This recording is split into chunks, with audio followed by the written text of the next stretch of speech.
Chapter 14. Convergence. Owls, crows, pigeons, and dragonflies were arriving at Morningstar Castle in siege numbers. Messages from every kingdom and every corner of the magical realms were still flooding in. Many were inquiring about the great magnitude of power that had erupted from Ursula's death, and whether it had been taken care of. Some of the messages were simply offers of condolences for Ursula's passing. Nanny had time for none of those. She would reply when she had dealt with Maleficent. But one message would not wait. It was from her sister, informing her that a group of fairies was on its way to help her handle the odd sister's situation. That was the last thing Nanny needed, a bunch of fairies descending upon Morningstar while Maleficent was there. Why in Hades does the world choose to fall apart all at once? Leave it to my sister and her silly wish-granting fairies to meddle in things that do not concern them. Nanny wondered if it was all a ruse to confront Maleficent. She found it difficult to believe the fairy godmother cared about the odd sisters. No, she was just being paranoid. How would the fairies even know that Maleficent was on her way to Morningstar? The fairies were coming to discuss the odd sisters. Miss High and Mighty Bibbidi Bobbidi Boo was coming to cast judgment on the odd sisters. Simple, straightforward, nothing to worry about. Nanny's gut instincts nagged at her. No, this convergence will be disastrous. She was sure of it. Nanny felt overwhelmed, not only by everything that was happening, but also by the rapid-fire recollections that continued to flash through her mind. It was strange. Her memories were flooding back, but Nanny couldn't remember how she'd lost them in the first place. You probably put a spell on yourself to forget. Seems like something you would do, Circe said from the doorway, interrupting Nanny's thoughts. Circe was probably right. It was highly likely that Nanny had caused herself to lose her own memories as a way to deal with the pain of her failure to protect Maleficent. It was horrible enough to remember all her own regrets, but to remember Maleficent's memories in such vivid detail was breaking her heart. It was no wonder she had chosen to forget. Nanny switched the subject, trying to avoid the memories just for a moment. How are your sisters? Any change? Circe shook her head. No. Nanny looked sad, lost in her thoughts. She didn't say so, but Circe could tell she was also dreadfully concerned about the odd sisters, and she was worried about Maleficent. I don't want you to worry, Circe said finally. I know we will find something to wake my sisters. And as for Maleficent, you have Flans, you have Tulip, and of course you have me. We're here. There's nothing Maleficent can do to you with us beside you. I'm more worried about my sister and her goody-goody friends, honestly, Nanny said, handing Circe the fairy godmother's message. They're also on their way. Circe narrowed her eyes. That is a problem. Is there no way to turn them away, to tell them that they're not wanted? Nanny shook her head.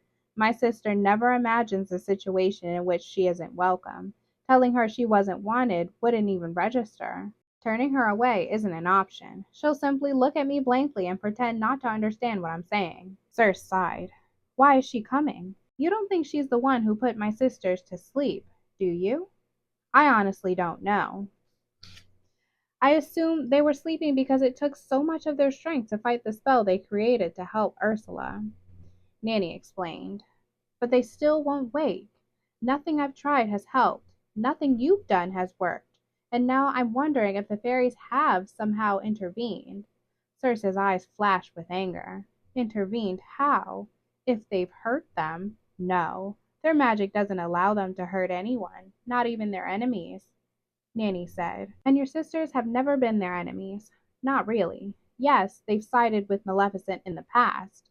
The odd sisters have helped her before, but they never hounded the fairies. It seems my sister's been stepping out of her providence lately. She's taking her role of fairy godmother too far. Princess Aurora is not her charge, but if she has taken it upon herself to cast an endless sleep on your sisters, I'd wager it's for the protection of her beloved princesses. Circe frowned. I thought Cinderella was her only princess. She and is living happily, but I suspect my sister may be growing weary with not much to do, so she's putting her round little nose in where it doesn't belong, Nanny sighed. Enough about my sister. I just hope she doesn't bring those insufferable little sycophants, the three good fairies, with her. You have no love for fairies, do you, Nanny? Circe asked with a smile. I don't blame you. If it's any consolation, I don't see you as a fairy. In my heart, you are a witch, and always have been. Thank you, dear. Your sisters once said something quite similar to both me and Maleficent. Something about being born a fairy but having a witch's heart. I suppose they were right. Circe considered that. Well, if you think about it, a fairy can just easily be a witch, as a human might, if she's capable of the right sort of magic. But with you, there's a little more to it, I think. It's what I see in your heart. You don't share fairy sensibilities. Too right. And I thank you, my dear. But Nanny was interrupted by a loud knock on the front door of the castle that made them both jump. Nanny's heart sank. She wasn't ready to face Maleficent just yet. Circe took Nanny's hand and squeezed it, reminding Nanny she was there to protect her. How Nanny wished she had always had Circe in her life. What would it have been like always to have such a young, powerful witch willing to do good by her side? A witch who had an open heart and none of the bigotry that ran so deep in the fairy community. Nanny had been preparing herself for Maleficent's rage, but she wasn't quite ready to meet it. She wasn't ready for the condemnation. Maybe when Maleficent saw Circe, she would see into her heart and see Nanny through Circe's eyes, and maybe she would hold less judgment in her own heart for Nanny by virtue of the love Circe held for her, an old woman who only now had remembered who she really was. Hudson came into the room with a grave look on his face. He was pale and seemed very uncomfortable. "What is it, Hudson? What's the matter? Who is here?" Nanny asked. "It's Queen Snow White, ma'am. She sent a message." "For the love of all things good, what could Snow possibly want with us?" Nanny wondered. Hudson shifted his weight back and forth awkwardly. "And the page, ma'am. He says the message is from Queen Snow White and her mother." It wasn't like Hudson to ask questions, especially about royalty, but he couldn't stop himself. "Ma'am, has Queen Snow White lost her senses? Everyone knows the legend of the old queen's demise. Please excuse my impertinence, but, my dear Hudson, please don't concern yourself with this, I assure you. Queen Snow White hasn't lost her senses," Nanny said firmly. "Yes, ma'am," Hudson said nervously. He didn't look at all comfortable with the knowledge that the infamous Queen Grimhild somehow still inhabited this world.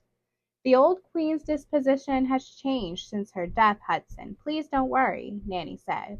Hudson gave Nanny a look she had grown accustomed to, a look of pure awe, because she had read his thoughts. "I'll take that message now, Hudson, if you don't mind," Nanny said with a coy smile. Hudson fumbled for the message and placed it in Nanny's outstretched hand. "Of course. I'm sorry," he stammered. "Please, Hudson, don't worry. Why don't you go downstairs for a nice cup of tea? I think it will do you some good." "Poor Hudson," Circe said with a laugh as the witches watched him walk away. "What does the letter say?" "Let me see," Nanny said. Circe looked on, analyzing the expression on Nanny's face rather than reading her thoughts.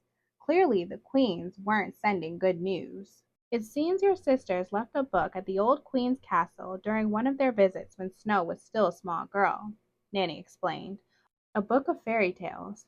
Apparently the old queen used to read this book to Snow when she was little, and there was a story about a dragon witch who puts a young woman to sleep for her own protection. They're wondering now, with everything going on with Aurora and Maleficent, if this book foretold their story." Circe didn't know what to make of that, but Nanny continued before she could question it. "The part that is most concerning to them is that this book seems to be predicting everyone's stories, not just Aurora's, but Snow's, Ariel's, Tulip's, Cinderella's, even yours. The old queen and Snow White are worried the book is spellbound." Circe didn't even want to think about what it would mean if her sisters had spellbound the book. "Do you think it is spellbound?" "No. I think I know this book. I think it is simply a recording of time. It's not prophecy or spell work. I don't think even your sisters would do such a thing." Circe wasn't sure. "If my sisters did spellbind the book, you know Queen Grimhild will want revenge. Everyone will." Nanny shuddered at the notion. If the odd sisters had spellbound the book, not even Circe would be able to protect them from the repercussions of their grievous misdeeds. "We need to see this book. Circe, can you write to Snow White and ask her to send it? The only way to know if the book is spellbound is for you to look at it. If your sisters have done this," Circe cut her off. It would be devastating. Nanny felt a terrible chill as she thought about the destruction the odd sisters had caused over the years. She felt a tugging in her heart that she hadn't felt in longer than she'd like to recollect. She wondered if they should even bring the odd sisters back. She had promised to help Circe wake them simply because that was what Circe wished, and Nanny wanted nothing more than to make Circe happy. But would that really be the best thing for Circe? Would Circe ever truly be happy with her sisters in the world, inflicting death and destruction on everything they touched? Circe would spend the rest of her long life righting her sisters' wrongs and helping those her sisters hurt. Would she ever reach her full potential in their shadows? Nanny was heartbroken in the wake of that revelation. I can't refuse to help her now. I can't go back on my word, even if it would be the best thing for Circe if her sisters stayed asleep. Circe's face filled with grief. She had heard Nanny's thoughts and felt betrayed by them. How could you? Circe cried, as all the color drained from Nanny's face. Nanny hadn't meant for Circe to hear what she was thinking.